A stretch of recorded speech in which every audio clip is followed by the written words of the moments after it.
নমস্কার বন্ধুরা, আমি বিপ্লব মণ্ডল স্বাগত জানাই সবাইকে আমার চ্যানেল পিজেন্স কেয়ারে। অনেক দিন ধরে কোনো ভিডিও দেওয়া হয়নি, আপনাদের সাথে যোগাযোগও করা হয়ে ওঠেনি। আশা করি সবাই ভালো আছেন। তো একটা সমস্যা নিয়ে আমার কাছে অনেকগুলো ফোন এসেছিলো। যে ট্রিটমেন্টটা করে সেই সমস্যাটা সলভ করতে পেরেছি আমি, সেই ট্রিটমেন্টটাই শেয়ার করার জন্য এই ভিডিওটা করছি।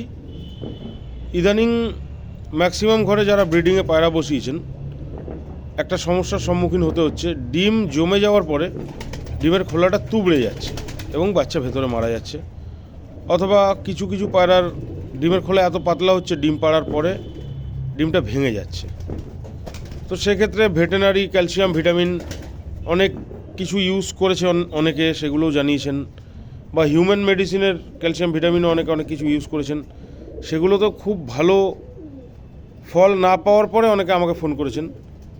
তো সমস্ত কিছু লক্ষ্য রেখে এবং তার সাথে যদি কোনো মাদা পায়রা আগে ডিম পারতো, ডিম বন্ধ করে দেয়, বা নর পায়রার একটা ডিম জমছে একটা ডিম জমছে না, বা এক ক্ষেপ ডিম জমছে আর এক ক্ষেপ জমছে না, এইসব সমস্যাগুলোর জন্য একটা আমি হোমিওপ্যাথি সলিউশন পেয়েছি। একটা দুটো ওষুধের কম্বিনেশন আমি ইউজ করছি।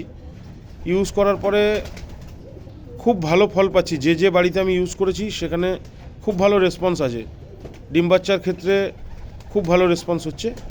তো আর ভিডিওটাকে লম্বা না করে আমি টপিকেই আসছি, কি ওষুধ দেবেন এবং কিভাবে দেবেন। প্রথমত আমি জানাই যে এটা খুবই পরিচিত ওষুধ। এটা হচ্ছে ক্যালকেরিয়া ফস 30।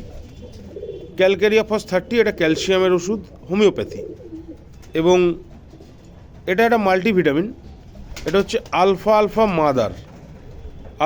মাদার, এটা মাল্টিভিটামিন হোমিওপ্যাথি।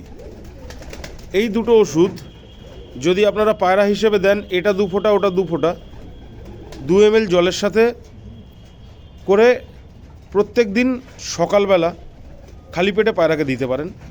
আদারওয়াইজ যদি আপনি মনে করেন যে জলের সাথে দেবেন, সেক্ষেত্রে আপনি দিনে 2 বার খাওয়ার পরে ইউজ করবেন। 1 লিটার জলে 40 ফোঁটা করে, এটা 40 ফোঁটা ওটা 40 ফোঁটা, দিন 15 চালাবার পরে আপনি দেখবেন আপনার প্রবলেমগুলো আস্তে আস্তে সলভ হয়ে যাচ্ছে।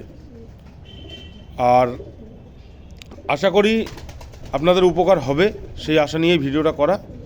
যদি উপকার হয় অবশ্যই কমেন্টে জানাবেন এবং ভিডিওটাকে একটু শেয়ার করবেন, যাতে ভিডিওটা সবার কাছে পৌঁছে যায়।